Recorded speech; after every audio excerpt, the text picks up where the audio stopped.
ఎండాకాలంలో నీళ్ళు వస్తలేవు అయ్యా మంత్రి మల్లారెడ్డి గారు అని చెప్పి ఒక సామాన్యుడు ప్రశ్నిస్తే ఈ అంగూటి ఏం మాట్లాడతాడో చూడరు ఒక్కసారి.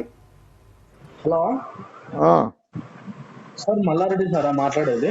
అవును సార్ నమస్తే సార్, నా పేరు సందీప్ సార్.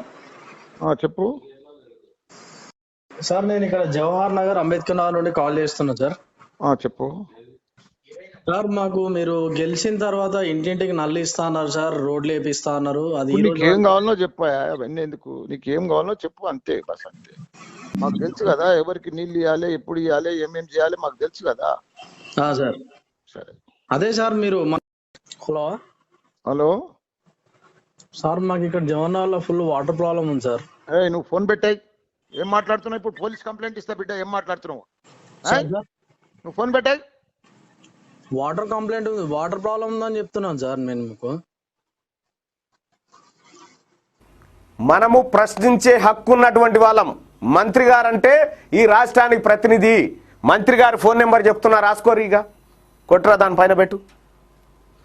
9848052418 9848052418. నీళ్లు వస్తలేవని చెప్పి ఒక యువకుడు కాల్ చేస్తే జవహర్ నగర్లో మంచి నీళ్లు తాగే నీళ్ళు లేవని ప్రశ్నిస్తే పోలీస్ కేసు పెడతా అంటాడా?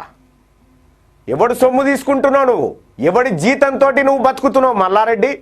ఎవరి ఓట్లతో నెక్కినవు ఆ గద్దె? ఎవడు ప్రశ్నిస్తే కేసు పెడతావు ప్రజల మీద? నీ కాలేజీ లెక్క చీటింగ్ ఏది, దొంగ సర్టిఫికేట్లు పెట్టి న్యాక్ గుర్తింపు పొందాలని చూసినటువంటి నీ దొంగ కాలేజీలు, నీ దొంగ వ్యాపారాలా మా అని చెప్పేటి? మంత్రివా నువ్వు? ఇదే నీ జవహర్ నగర్లో నడి రోడ్డు మీద మహిళా ప్రసవానికి ఏర్పాట్లు లేక నడి రోడ్డు మీద ఒక మహిళ ప్రసవించి తన బిడ్డను కోల్పోతే నువ్వే పీకని కూర్చున్నావా మంత్రివాడ? రాజీనామా చేయి వెంటనే, రాజీనామా చేయి వెంటనే. ఈ రాష్ట్రంలో పేదవాడికి ఉచిత విద్య, ఉచిత వైద్యం అందించాలనేటువంటి కార్పొరేట్ లెవెల్లో అందించాలని చెప్తా ఉన్నాం. దొంగ కాళేశ్వరం ప్రాజెక్టుల కోసం పెట్టుకుంటూ ఈ పేదవాడిని రోడ్డు మీద పడేసినటువంటి దొంగలు మీరు రాజీనామా చేయాలి. మీరు సిగ్గు లేకుండా రాయ్. ప్రజలారా, ఈ నెంబర్కి ఫోన్ చేయండి. ఈ రాష్ట్రంలో ప్రశ్నించే హక్కు మనకుంది.